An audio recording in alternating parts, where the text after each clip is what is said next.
Good evening professor, thank you for the classes. और काफ़ी अच्छी क्लासेस चल रही हैं। आज मैं छोटा सा एक टॉपिक कवर करना चाह रहा हूँ कि जो छोटा सा है मगर कुछ कन्फ्यूज़न है वर्ड्स में। Section 21 of the custom of 1962, goods, derelict, wreck except. Section 21, goods, derelict, wreck etcetera. It means अब इसमें इस सेक्शन में पर्टिकुलर 4-5 टर्म्स आ रही हैं। डेरिलिक्ट, jet Sam, float Sam, rack etcetera. That means वो कहना क्या चाह रहा है, if any goods, डेरिलिक्ट, jet Sam, float Sam, rack etcetera brought into India or coming into India, ठीक है, they shall be dealt as if they are imported good unless the proper officer says कि नहीं भाई उन्हें duty free लाओ। तो ये हमें देखना है कि भाई जो 4 टर्म्स हैं वो कह रहा है ड्यूटी लगेगी, अगर प्रॉपर ऑफिसर अगर सेटिस्फाई है कि नहीं लगनी चाहिए तो ड्यूटी फ्री एडमिट करेंगे। यानी ड्यूटी फ्री एडमिट करने का प्रेरोगेटिव किसके पास है? It is in the hand of proper officer. यानी ये गुड्स इनके साथ कुछ हुआ है इन सी, तो उसके बाद ये वो कंडीशन इसमें अप्लाई होगी। डेरिलिक्ट का मतलब क्या है? गुड्स अबेंडेंड एट सी, गुड्स अबेंडेंड एट सी, ये मैरीटाइम्स की टर्म्स हैं। यानी कि कुछ ऐसी घटनाएं घट चुकी हैं कि गुड्स को वहां छोड़ना पड़ गया, कुछ एक्सीडेंट हो गया, फायर हो गया, जो भी है। अब इसमें क्या है? With no hope of recovery, हमें कोई रिकवरी की होप भी नहीं है। कुछ ऐसी घटनाएं घट चुकी हैं, आपका कंटेनर था वहां पे, एक्सीडेंट हो गया, कुछ हो गया, वो डूब गया, आपको होप भी नहीं है, तो आप उसको डेरिलिक्ट यानी अबेंडन का मतलब यहां कि हमने उसे छोड़ दिया। ठीक है, इसे रेलिक्विश पे कंफ्यूज मत करना, रेलिक्विश राइट्स के लिए आता है। आपने जैसे किसी चीज पे राइट्स थे आपके, तो आपने राइट्स छोड़ दिए, ये अबेंडेंट है, आपने माल छोड़ दिया, तो राइट्स से उसका फर्क है। Goods abandoned at sea with no hope of recovery. अब नेक्स्ट टर्म जो आती है जेट सैम, यहां इंटेंशन का फर्क आ गया। ठीक है, items deliberately, items deliberately thrown overboard, overboard, ठीक है, to lighten a vessel and prevent sinking, यानी जानबूझ के फेंके गए हैं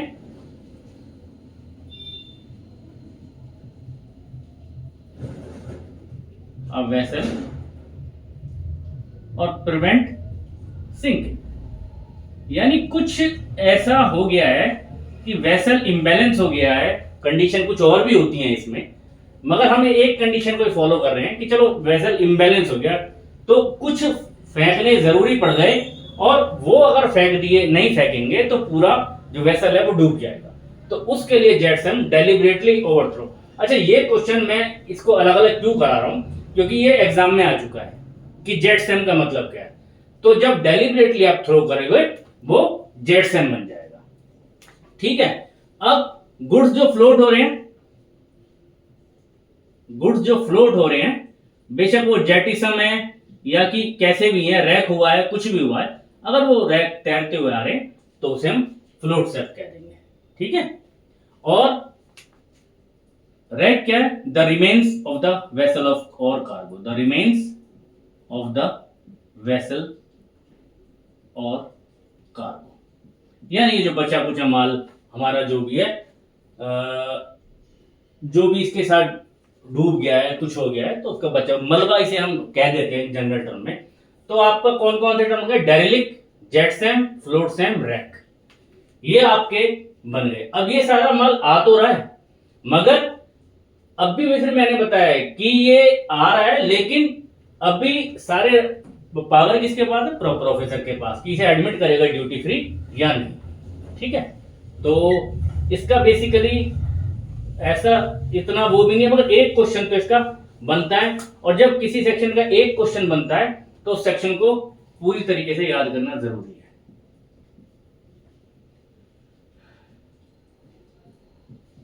समरी टेबल, ठीक है। टर्म किस टर्म में आ रहा है, मीनिंग और कस्टम्स ट्रीटमेंट।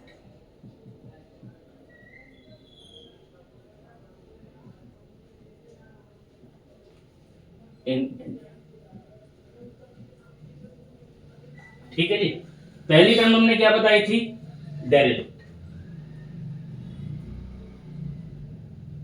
दूसरी जेटसन, तीसरी फ्लोटसन, चौथी रैक। तो हमने क्या बताई थी? Derelict, jetsam, flotsam, wreck. यानी पहले अबेंडन हो गया, नो होगा प्रियोरी, यहां तो हमने अबेंडन लिख दिया, अबेंडन। यहां डेलिब्रेट आ गया। यहां क्या हो रहा है? फ्लोट सैम में सीधा सीधा हमने बताया था कि फ्लोटिंग आइटम्स हैं, माल जैसे जहां डूब गया तो फ्लोट कर रहे हैं, ठीक है। और रैक तो रिमेन्स है इसके। अब हमारा जो आ गया कि ये कैसे होगा, इसका ड्यूटी कैसे होगी, तो ये ट्रीट इज एज इंपोर्टेड, भाई उसे इंपोर्ट ही माना जाएगा, एज इंपोर्टेड अनलेस एग्जेम्प्टेड। सीधी सी बात है, या तो जब तक उसे एग्जेम्प्ट नहीं किया गया वो तो ट्रीट माने जाएंगे कि हाँ भाई ये। अब ये कंडीशन इन सब में अप्लाई होती है, ये कंडीशन इन सब में अप्लाई होती है कि बेशक वो अमेंडन कर दिए, अगर वो आ रहे हैं तब भी प्रॉपर ऑफिसर कहेगा तो ही वो मानेगा, सेटिस्फेक्शन होगा, तभी उन्हें ड्यूटी फ्री लिया जाएगा।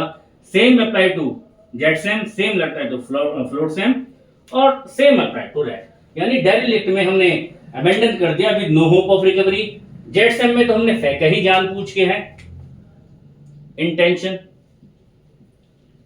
इंटेंशनली थ्रो, ठीक है।